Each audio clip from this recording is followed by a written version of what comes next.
जो चुनावी जीवी थे, आंदोलन जीवी जिस तरीके से देश का माहौल बिगाड़ना चाहते हैं, इनका एक आंदोलन, आप ये देखिए क्या दिखाना चाह रहे हैं। ये आंदोलन वहाँ करते हैं, चढ़ाई लाल किले पे कर रहे हैं, झंडा किसका उतार रहे हैं? भारत का। और वहाँ का क्या लहरा रहे हैं? खालिस्तानी का। उसके बाद किस पे पत्थर चला रहे? भारत के सीआरपीएफ पे, भारत के जवानों पे, भारत के पुलिस पे ट्रैक्टर चला रहे। तो ये किसान हो सकते हैं? ठीक है, दिल्ली से लेकर आप पूरे देश का माहौल बिगाड़ना चाह रहे हैं। आप ये सोच रहे हैं कि हमें एमएसपी दे दो। जिस राज्य से आप आए उसके अलावा आपके साथ कौन है? कर्नाटक का किसान नहीं है, बिहार का किसान नहीं है, उत्तर प्रदेश का किसान नहीं है, किसी राज्य का किसान नहीं है, सिर्फ पंजाब के किसान है। राजनीति में क्यों फंसे हुए? क्योंकि इनको बस ये चाहिए कि शराब, जो शराब बनता है, अब इनका जो गेहूं है सरकार खरीदे महंगे दाम पे, और ये चाहते हैं कि शराब व्यापारियों को बेचे, इसलिए एमएसपी लागू कराना चाहते हैं। जो पंजाब किसान में नंबर 1 चल रहा था पूरे वर्ल्ड में, पूरे देश में, आज वो चौथे।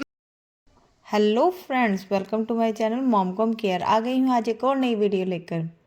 सबसे पहले I am really very sorry because काफ़ी दिन से मैं वीडियो नहीं डाल पा रही। उसकी रीज़न ये है कि हमारे यहाँ नेटवर्क इशू बहुत है। मेरी पिछली वीडियो में भी आप शायद देख चुके हैं कि मैंने यही बताया। वो इसलिए जो किसान अपने धरने पर बैठे हैं यहाँ पे, बहुत मुश्किल हो रही है। वीडियो शूट तो कर सकते हैं लेकिन अपलोड कहाँ से करें। लेकिन आज मैं फिर एक और नई वीडियो लेके आ गई। अब डेली की अपडेट आती रहेगी आपके पास। हमें बहुत मुश्किल झेलनी भी पड़ रही है, हम कहीं आ जा नहीं सकते। बहुत बुरा माहौल हुआ पड़ा है यहाँ पे, यहाँ तक कि बाहर निकलने में भी थोड़ा डर लग रहा है। तो साला ये दुख का खत्म नहीं होता बे। चलो चलते हैं अब इस वीडियो की ओर, देखते हैं कि लोग किसानों के बारे में क्या कह रहे हैं। चलो भाई देखो अब मैं क्या करता हूँ।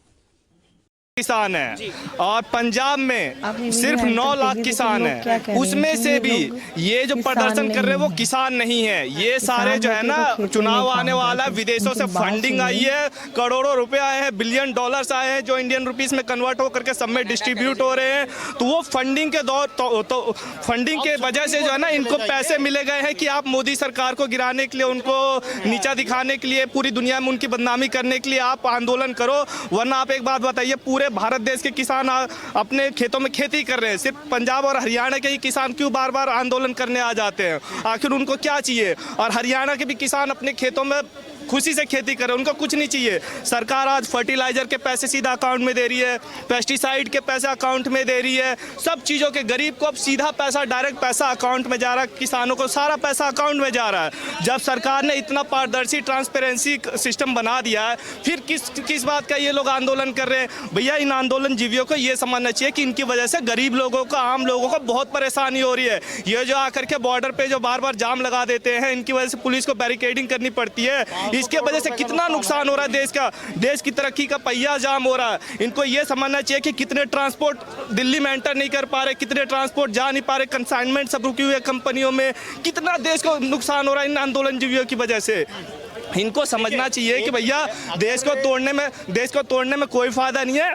देश को जोड़ो, देश के लिए काम करो। ये जो बार बार ट्रैक्टर लेके आकर के आंदोलन करते हैं, सड़क जाम करवा देते हैं, पुलिस को मारते हैं, लाल किले पे चढ़ जाते हैं, इससे कोई फायदा नहीं है। सरकार हमारे लिए ही काम करे, हम सब की भलाई के लिए ही काम करे। सरकार किसी एक के लिए काम नहीं करती। सरकार अगर सड़कें बनवा रही है तो उस पर गरीब भी जा सकता है, अमीर भी जा सकता है। सरकार अगर ट्रेन बना रही है तो उस पर गरीब भी जा सकता है, अमीर भी जा सकता है। सरकार ने अगर वंदे भारत निकाला तो सरकार ने अमृत भारत भी निकाला। सरकार ने बुलेट ट्रेन निकाला तो सेमी हाई स्पीड ट्रेन भी निकाला। तो सरकार सभी के लिए काम करती है। ये जो आंदोलन कर रहे हैं, इनसे मैं एक ही रिक्वेस्ट करना चाहूंगा कि इनसे जो देश को बहुत ज्यादा नुकसान हो रहा है। दिल्ली देश की राजधानी है, इसका एक अलग ही वैल्यू है पूरी दुनिया में। क्या कहेंगे भाई साहब? कह रहे हैं कि चुनावी एजेंडा है, ये किसान नहीं है। देश का जो असली किसान है वो खेतों में काम कर रहा है। बिल्कुल सही बात बोल रहे हैं कि अगर देश में किसान आंदोलन करेगा तो खेतों में काम कौन कर रहा था?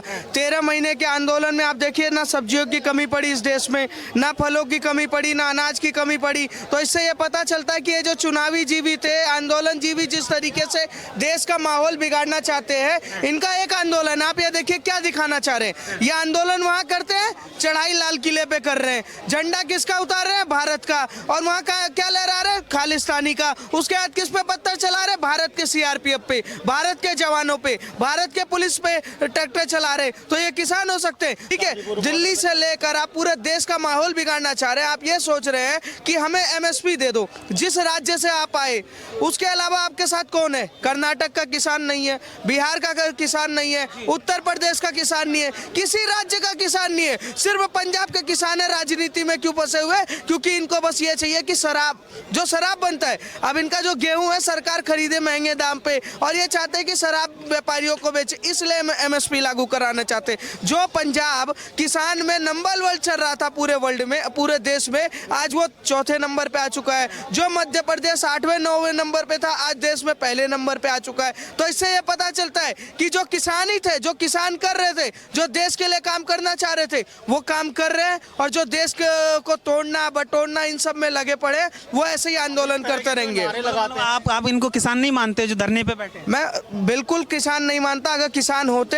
तो इस देश में अफरा तफरी आ जाती, महंगाई सब कुछ आ जाता, पर ऐसा कोई भी नहीं। आप बताइए कि ये 13 महीने तक किसान बैठे थे, क्या इस देश में अनाज की कमी पड़ी? आपको आटा जो 30-32 रुपए किलो मिल रहा था, क्या वो 50-60 रुपए किलो पहुंच गया था? क्या जो सब्जियों का रेट था, क्या वो 100-150 रुपए पहुंच गया था? क्या नहीं। इन 13 महीनों में इन्होंने क्या किया? पिकनिक मनाया, काजू खाए, बादाम खाए, महंगे महंगे ब्रांड के शराब पिए। क्यों? क्योंकि इनको क्या है कि मोदी का ग्राफ गिराना है। कोई कह रहा है कि जी हम खालिस्तान बनाएंगे, तो कोई कह रहा है कि नहीं, इस देश का जो मोदी आए, राम मंदिर के ग्राफ से उनका वो बढ़ गया है, एक व्यक्तित्व बढ़ गया है, हम उसको गिराना चाहते हैं। ऐसे लोगों का ये समझ नहीं आ रहा। इन्होंने धान और गेहूं की बात नहीं की, ये मोदी कर रहे हैं। अरे भाई, मोदी का ग्राफ गिरने से तुम्हें क्या लेना देना है? तुम किसान हो क्या? तुम राहुल गांधी के वो? और ये वो बताओ, जब राहुल गांधी कह रहा है कि हम सरकार में आएंगे, हम एमएसपी लागू करेंगे, तो आपका एक काम होना चाहिए, आप ये आंदोलन बंद करिए, आप घर वापसी करिए। 3 महीने चुनाव में बचा हुआ है, आप राहुल गांधी को सत्ता में लाए और आप उनको बनवाए। पर आपको भी पता है कि कांग्रेस ये कर नहीं सकती और ये देश में लागू भी नहीं हो सकता। ठीक है, और आपको ये दूसरा पॉइंट भी पता है कि आएंगे नरेंद्र मोदी। आप ये बताएं किस एमएसपी की बात कर रहे हैं? हम एमएसपी अगर लागू कर देते हैं, जो सीजन में हम 10 से 20 रुपए किलो आलू टमाटर खा रहे हैं, एमएसपी लागू होने के बाद भी सीजन में भी हम 60-70 का खाएंगे, अन सीजन में भी 80-90 का खाएंगे। तो मतलब देश का जो मिनिमम परिवार है, जो 12 से 13 हजार रुपए कमा रहा है, वो कहाँ पर जाएगा? आप ये बताइए। एमएसपी और भी उनकी मांगे हैं, करीब 12 मांगे हैं, WTO, किसान कर्जा माफी, और लखीमपुर खीरी में जो हुआ, किसानों के ऊपर गाड़ियां चढ़ा दी गई। उनका कहना है कि उनको इंसाफ कब मिलेगा, उनको न्याय कब मिलेगा? लखीम खीरी में जो हुआ, उसमें जो आशीष टेनी थे, जेल में गए, माननीय सुप्रीम कोर्ट ने उनको जमानत पे छोड़ा। उसमें जो 1-2 कार्यकर्ता मरे बीजेपी के, उनके लिए तुमने आवाज नहीं उठाया। जो ड्राइवर मरा हुआ गाड़ी चलाते हुए,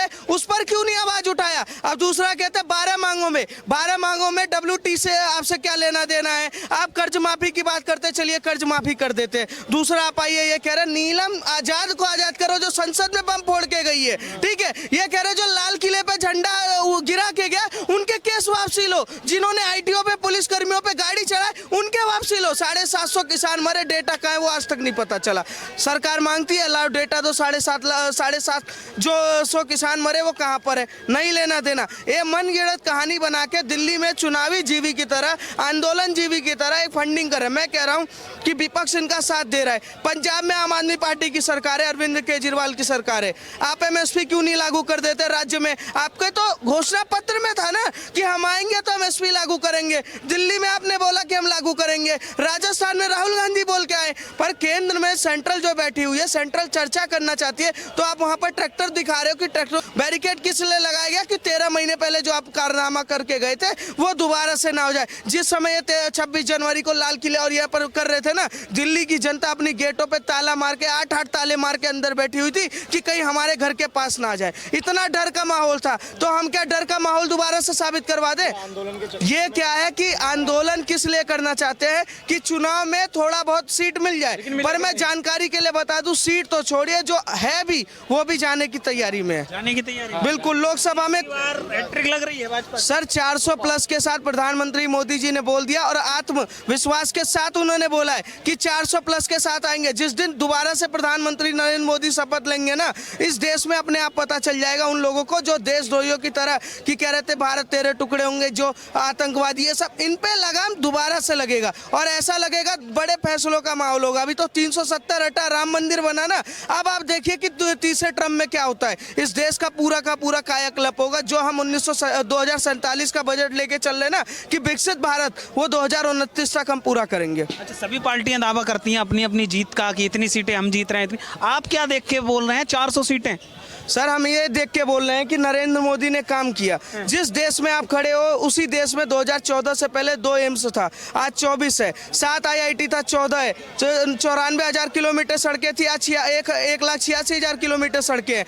नरेंद्र मोदी की सरकार में डबल से ज्यादा काम। आप 12वीं अर्थव्यवस्था पे थे, आज चौथे पे, $1.5 ट्रिलियन की इकोनॉमी, $4.5 ट्रिलियन की इकोनॉमी हो गई। आप आगे बढ़ते जाएंगे तो नरेंद्र मोदी ने क्या किया, 370 जो कोई हटाने की बात नहीं करता था, मोदी जी ने एक झटके में हटाया। राम मंदिर बना, पूरा देश दिवाली मना रहा है। तो इससे पता चल जाइए कि जब देश का सेवक एक हिंदू होगा, जो देश का सेवक हमेशा संत बन के देश की सुरक्षा, देश की रक्षा के लिए काम करेगा, तो वैसे ही करेगा। आप ये देखिए कि ये चाहते हैं कि अगर किताबों में जब तक ये बाबर, अकबर, औरंगजेब, गौरी खान पढ़ा रहे थे, तब तक ये देश सेकुलर था। जिस दिन नरेंद्र मोदी की सरकार आई और उन्होंने गलती से राम पढ़ा दिया, कृष्ण पढ़ा दिया, देश की संस्कृति बता दी, तो यह देश असेकुलर हो गया। तो हमें ऐसा ही प्रधानमंत्री चाहिए कि जिसको आप अनपढ़ बताते हो फिर भी वो इकोनॉमी ऐसी चला रहा है कि आज अमेरिका भी नरेंद्र मोदी का रेड कारपेट बिछा के इंतजार करता है कि मोदी जी आ रहे हैं, सिक्योरिटी टाइट कर दीजिए, ठीक है। और पूरा 26 के 26 आप कहीं भी चले जाइए,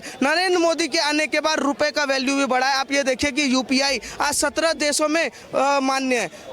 अबू धाबी गए ना, अबू धाबी में मंदिर बना, UPI वहाँ एक्सेप्ट हुआ। उसके बाद आप चले जाइए अमेरिका में वो अर्थव्यवस्था पे आप देखिए कि जो अमेरिका भारत के प्रधानमंत्री को ऐसे देखता था कि भैया ऐसा ही है, वैसा ही है, बूढ़ा दुल्हन है, आज नरेंद्र मोदी से मिलने के लिए खुद वहाँ का राष्ट्रपति वेटिंग फॉर वॉच करता है कि मोदी जी आएंगे और देश कुछ हमें समझा के जाएंगे। तो ये नरेंद्र मोदी की स्थिति है कि जिस वीटो पावर की बात करने के लिए डरते थे, आज नरेंद्र मोदी के लिए वीटो पावर के लिए पूरा देश लगा पड़ा, पूरा विश्व की भारत को मिले। जिस अरुणाचल प्रदेश के बॉर्डर पे जाने के लिए प्रधानमंत्री अपने यात्रा रद्द कर देते थे, उस अरुणाचल प्रदेश से लेकर चीन के बॉर्डर तक प्रधानमंत्री मोदी ने अकेले ही वहां तक की सड़कें सटा के दे दी कि सेना लड़ाई लड़ने के लिए जाए तो हमारे हथियार ऐसे जाए कि बस चीन के पानी और पसीना आ जाए। ये नरेंद्र मोदी की ताकत है। ये नरेंद्र मोदी की ताकत। आप भाई साहब, मैं किसान का लड़का हूँ, मैं किसान का लड़का हूँ, घर परिवार छोड़ करके, माँ बाप छोड़ करके आया हुआ नौकरी कर रहा हूँ, ठीक है। और शनिवार संडे जाता हूँ घर पे तो बाप पौला थमा देता हूँ, कालू खिलता हूँ। मैं किसान का लड़का हूँ भैया, मेरे पास इतना समय नहीं है। मैं नरेंद्र मोदी की सारी योजनाओं से संतुष्ट हूँ और सरकार के सारे नियमों से मैं संतुष्ट हूँ।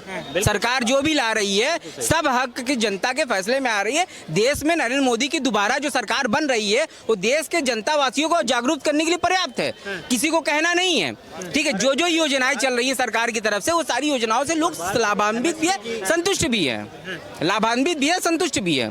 अब ये देखिए कुछ अराजक लोग हैं समाज में जो घूम रहे हैं, सरकार को बदनाम करने की साजिश कर रहे हैं। आपको भी पता है कि लोकसभा का चुनाव नजदीक आ चुका है और उस पे लोकसभा के चुनाव में जो भी चीजें आ रही हैं इंटरफेयर हो के, तो सब चुनावी एजेंडा के तौर पे चल रही हैं और कुछ नहीं है।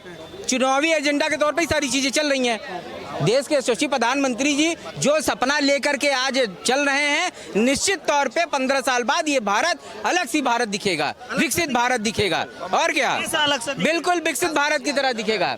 किसान परेशान है, जनता परेशान है। किसान स्वनिधि योजना चल रही है, किसान के लिए लाभार्थी चल रही है। आज किसान को टैक्स नहीं देना पड़ रहा है चीजों पे। आयुष्मान भारत चल रहा है, उज्ज्वला योजना चल रही है, तमाम योजनाएं चल रही है। कैसी आप बात कर रहे हैं कि आप किसान परेशान है? मैं भी किसान का लड़का हूँ, मैं तो परेशान नहीं हूँ, मैं परेशान नहीं हूँ भैया, मैं किसान का लड़का हूँ। तो आप किसान के लड़के हैं तो आपको तो धरने प्रदर्शन में होना चाहिए। जबरदस्ती का मैं सरकार की चीजों को लाभान्वित हो रहा हूँ, मैं कहूँ कि फिर मैं धर्म में पाऊँ? वही तो कि जिसकी खार है उसी को गरिया रहे हैं। हमारे यहाँ कहावत है ना, जिसकी खार है उसी को गरिया रहे हैं। तो हम लोग ऐसे नहीं है भैया, हम लोग उत्तर प्रदेश और बिहार के लोग हैं और बड़े ये इनकी मांगे राजनीतिक हथकंडे को अपनाने के लिए, माननीय नरेंद्र मोदी जी को बदनाम करने के लिए, चीजों को ये सब करने के लिए कर रहे हैं और कुछ नहीं है। देश की जनता जागरूक है, सशक्त है, दिमागदार है, जनता स्वतंत्र है। 24 में फिर से जवाब देने के लिए तत्पर रहेगी। 24 में फिर से जवाब देगी जनता? जवाब देगी, ऐसे कांग्रेसियों को उखाड़ फेंकेगी, बिल्कुल फेंकेगी। 2-4 तो गिने चुने, उंगली से गिने चुने राज्यों में बचे हैं, वो ऐसे जाएगी, ऐसे जाएगी, ऐसे जाएगी, और खत्म हो जाएगा। एक समय आएगा लोग कांग्रेस के गूगल पे सर्च करे, अच्छा है क्या, नहीं है क्या, किसी रही बार हैट्रिक लग रही है, गिने चुने लोग मिलेंगे। हैट्रिक लग रही थी। बिल्कुल लगेगी। 24 के बाद नरेंद्र मोदी की सरकार में आप देखिएगा, इस देश को परिवर्तनशील में आप देखेंगे, हाईटेक जीडी को देखेंगे। आप किसान आंदोलन, भाई साहब कह रहे हैं वो किसान नहीं है, मैं भी किसान का बेटा हूं, लेकिन वो किसान नहीं है जो आंदोलन कर रहे हैं, बैठे हैं धरने पे बॉर्डर पे। भाई साहब देखिए, इससे पहले भी इन्होंने एक आंदोलन कर चुके हैं जिसे किसान आंदोलन का नाम दिया गया था, ठीक है। अब इनकी क्या सोच है, ये किस तरह के किसान हैं कि इनकी मांगे ही पूरी नहीं हो रही है।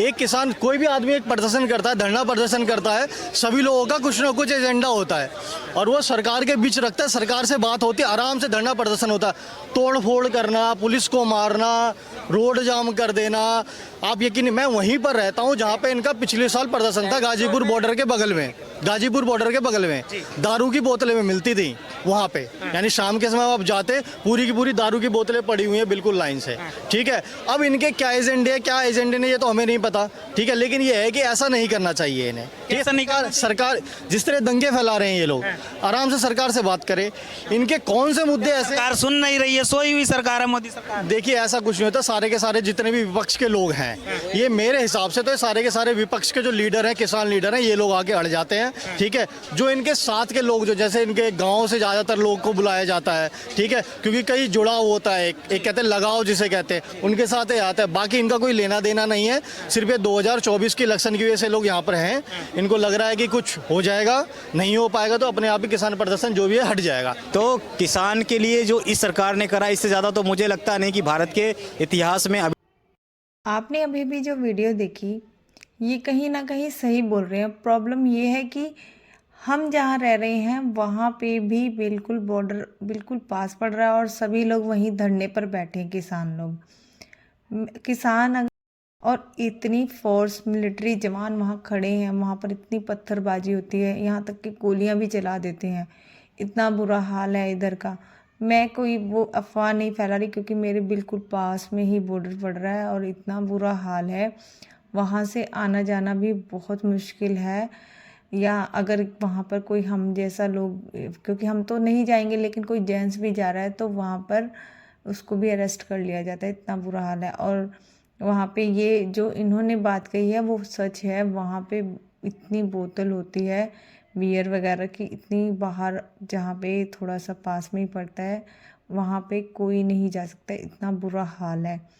चलो ये तो किसानों की बात है, अब सरकार मांगे पूरी करती है ये नहीं, हम ये तो नहीं कह सकते। अगर आज की वीडियो पसंद आई है तो प्लीज़ लाइक शेयर सब्सक्राइब करें और बने रहे मेरे चैनल के साथ। कल मिलते हैं एक और नई वीडियो के साथ। और हाँ, मुझे प्लीज़ सपोर्ट करिए, क्योंकि 5-6 दिन से मैं वीडियो नहीं डाल पा रही, वो यही वजह थी। और आने वाले 1 महीने तक भी नेट बंद है। प्लीज़ मुझे सपोर्ट करते रहिए। Bye bye guys.